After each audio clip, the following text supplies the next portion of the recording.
এই ভিডিওতে আমরা গিট এবং গিটহাব কিভাবে ইউজ করতে হয় সেটা অ্যাকাউন্ট খোলা থেকে শুরু করে একদম প্রজেক্ট ফাইল আপলোড করা পর্যন্ত এবং সেটা শেয়ার করা পর্যন্ত স্টেপ বাই স্টেপ দেখব। সবার ফার্স্টে আমরা ক্রোম থেকে গিট ডাউনলোড করব, যে কোনো ব্রাউজার থেকে করলেই হবে। জাস্ট গিট ওপেন করব। গিট ওপেন করে আমরা যেহেতু উইন্ডোজ চালাই ম্যাক্সিমাম ইউজার, তো উইন্ডোজের জন্য উইন্ডোজ ডাউনলোড করব 64 বিট, এটা ডাউনলোড করব নর্মাল প্রসেসে। তো অলরেডি গিট ডাউনলোড শুরু হয়ে গেছে। ডাউনলোড হয়ে গেলে নর্মাল প্রসেসে আমরা যেভাবে নর্মালি একটা সফটওয়্যার ইনস্টল করি অ্যাকসেপ্ট করে করে জাস্ট নর্মাল প্রসেসে আমরা গিটটাকে ইনস্টল করে নেব জাস্ট ঠিক। এইবার আমরা আমাদের সিস্টেমে গিটহাবটাকে লগ ইন করবো বা সাইন আপ করব। যেহেতু অ্যাকাউন্ট নাই সেহেতু শুরুতে আমরা সাইন আপ করে নেব।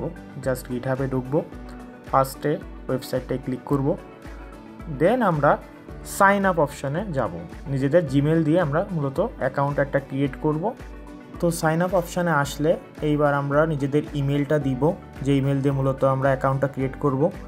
ইমেল এবং পাসওয়ার্ড দেওয়ার পরে আমরা ইউজার নেম দিব, একটা ইউনিক ইউজার নেম। ইউজার নেমটা দেওয়ার পরে আমাদের কান্ট্রি সিলেক্ট করব, দেন অ্যাকসেপ্ট করব। অ্যাকসেপ্ট করার পরে ক্রিয়েট অ্যাকাউন্টে ক্লিক করলে আমাদের অ্যাকাউন্টটাকে ভেরিফাই করা লাগবে। তো আমাদের ইমেইলে একটা ভেরিফিকেশান কোড যাবে, সেই ভেরিফিকেশান কোডটা দিলেই আমাদের অ্যাকাউন্টটা রেডি ইউজ করার জন্য। এবার আমরা যে আইডি ইউজার নেম এবং পাসওয়ার্ড দিছি সেটা দিয়ে সাইন ইন করলেই আমাদের অ্যাকাউন্টে নিয়ে যাবে। এটা হচ্ছে আমাদের মূলত অ্যাকাউন্টটার ড্যাশবোর্ড, যে অ্যাকাউন্টটা আমরা যেভাবে অপারেট করব সেটা হচ্ছে ফার্স্ট ড্যাশবোর্ড এটা। দেন আমরা এখান থেকে প্রোফাইল আইকন ইউজ করে নিজেদের মতন কাস্টমাইজ করে নিতে পারবো, অ্যাকাউন্টটাকে সেট আপ করতে পারবো নিজেদের মতন করে আর কি। এটা সময় নিয়ে কাস্টমাইজ করে নিতে হবে। তো এটাই ছিল মূলত আমাদের গিট এবং গিটহাবের account opening process, step by step দেখিয়েছি। এবার আমরা মূল কাজে যাব, যেটা হচ্ছে আমাদের কিভাবে একটা রিপোজিটরি ওপেন করে প্রজেক্ট ফাইল আপলোড করে শেয়ার করতে হয়, সেই পার্টটা আমরা এখন দেখব। তো এখন আমি আমার প্রোফাইলে চলে যাচ্ছি, আমার নিজের পার্সোনাল যে অ্যাকাউন্টটা সেই অ্যাকাউন্টে চলে যাচ্ছি। এখন আমরা নিউ রিপোজিটরি ওপেন করব বা ক্রিয়েট করব, যার ভিতরে আমাদের প্রজেক্ট ফাইল থাকবে। ফার্স্টে এইখানে প্লাস আইকন আছে, এখান থেকে নিউ রিপোজিটরি সিলেক্ট করব। দেন একটা ইউনিক নেম দিতে হবে। এখানে ইউনিক নেম ছাড়া কলাম এখানে সিলেক্টেড হবে না বা রেড দেখাবে। যদি নেমে কোনো স্পেস বা নামটা যদি আগে কখনো ইউজ হয় সেই নাম ইউজ করলে এটা কলাম অ্যাকসেপ্ট হবে না, এটা সেক্ষেত্রে রেড দেখাবে বা নিবে না। তো আমাদের দেন তারপরের স্টেপে নাম দেওয়ার পরে আসবে একটা অপশান আছে যেটা হচ্ছে পাবলিক এবং প্রাইভেট। দেখো রিপোজিটরি পাবলিক এবং প্রাইভেট আছে, এটা আমাকে অবশ্যই পাবলিক রাখতে হবে। পাবলিক রাখলেই সবাই এটা আর কি দেখতে পারবে লিঙ্কের মাধ্যমে, প্রাইভেট থাকলে এটা আর কি কেউ অ্যাক্সেস করতে পারবে না।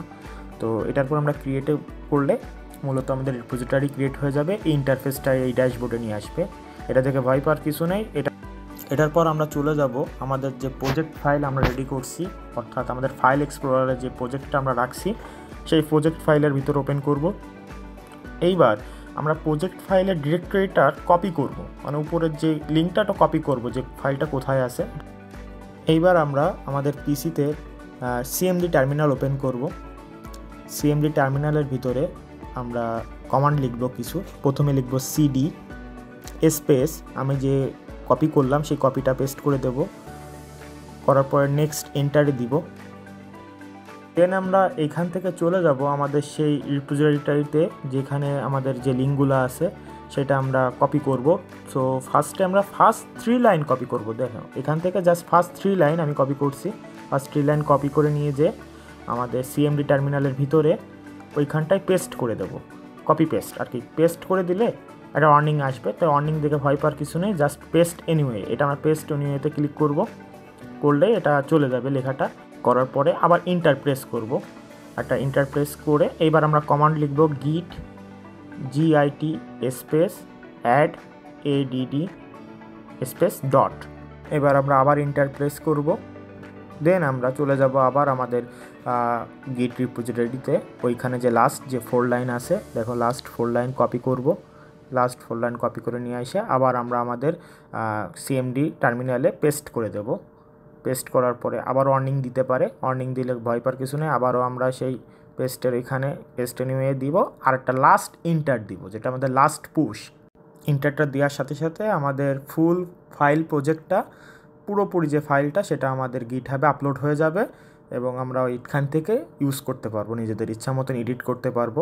আচ্ছা, এইবার আমরা এই ট্যাবটা যদি রিফ্রেশ দিলেই দেখতে পারবো আমাদের সমস্ত প্রজেক্ট ফাইলের যে সমস্ত ডকুমেন্টস ছিল সমস্ত কিছু আমাদের এখানে আপলোড হয়ে গেছে গিটহাবের ভিতরে। তো এখান থেকে আমরা সমস্ত কিছুই চেক করতে পারবো, প্লাস এখান থেকে আপডেট করা যাবে, এডিট করা যাবে, চাইলে ফাইল অ্যাডও করা যাবে। এখান থেকে আমরা সমস্ত ডকুমেন্টেশন দেখতে পাচ্ছি আমাদের প্রজেক্টের। আর প্লাস এখানে রিডমি ফাইলটা ইম্পর্টেন্ট। এই রিডমি ফাইলটা স্যার বলছে যে ডেসক্রিপশানের মতন, এটা অন কাইন্ড অফ, এটা প্রজেক্টের নামটা মেনলি থাকে, প্লাস আমাদের রিপোর্টটা যেমন লিখছে রিপোর্টের ডিটেলসগুলো এখানে থাকে অন কাইন্ড অফ। তারপর একদম উপরে শুরুতে যে লিঙ্কটা আমরা দেখতে পাচ্ছি একদম শুরুতে, ওই লিঙ্কটা মূলত হচ্ছে আমাদের এই রিপোজিটরির লিঙ্ক, যেটা আমাদের স্যারের ওইখানে সাবমিট করতে হবে ফর্মের ভিতরে। এটার জন্যই মূলত আমাদের অ্যাকাউন্ট ক্রিয়েট করা প্লাস প্রজেক্টগুলো রাখা। এছাড়াও গিটহাবের অনেক কাজ আছে, তো ফুল ডিটেলস জানাতে গেলে অনেক সময় লাগবে। তো আপাতত এইটুক করলেই হচ্ছে। আমরা চাইলে এখান থেকে বেরোয় যাওয়ার পরেও আমরা আমাদের রিপোজিটরিগুলো দেখতে পারবো। তো এখানে প্রোফাইল অপশানের পাশেই দেখো আমাদের রিপোজিটরি কতগুলো আছে সব দেখাচ্ছে। তো এখানে ক্লিক করলে জাস্ট দেখো আমাদের ফার্স্টে একদম রয়েছে যে আমি যে রিপোজিটরি ক্লিক করছি সেটার নাম, ওইটাতে ক্লিক করলে আমার মূল যে প্রজেক্টটা ওইখানে নিয়ে যাচ্ছে। তো জাস্ট এইটার লিঙ্কই, এই যে এখানের অ্যাড্রেসের লিঙ্কটাই মূলত কপি করে ওইখানে আমাদের ডিসকর্ডের ফর্মে ফিল আপ করলেই হচ্ছে প্রজেক্টটা ভালোভাবে আপলোড দিয়ে। Just it.